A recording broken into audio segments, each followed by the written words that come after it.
Assalamualaikum Sampurasun Wilujeng enjing kasadayana. Kenalkeun nami Bapak Samsatama. Bapak bade ngajar basa Sunda. Mangga kasadayana urang diajar bareng-bareng. Pembelajaran kahiji nu materina ngenalkeun aksara Sunda. Mangga ku hidep bedakeun mana perbedaanana dina aksara Sunda.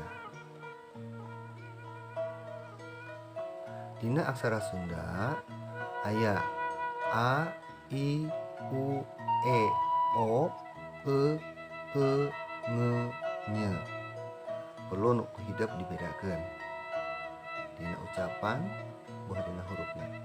A contona hayam, artina ayam. I contona imah, artina rumah. U contona uyah, artinya garam.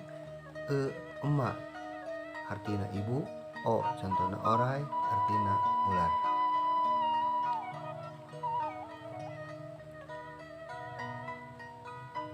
Salajengna ember, artina ember. Peuyeum, artinya tape. Ngapus, artinya menghapus. Nyatet, artinya mencatat.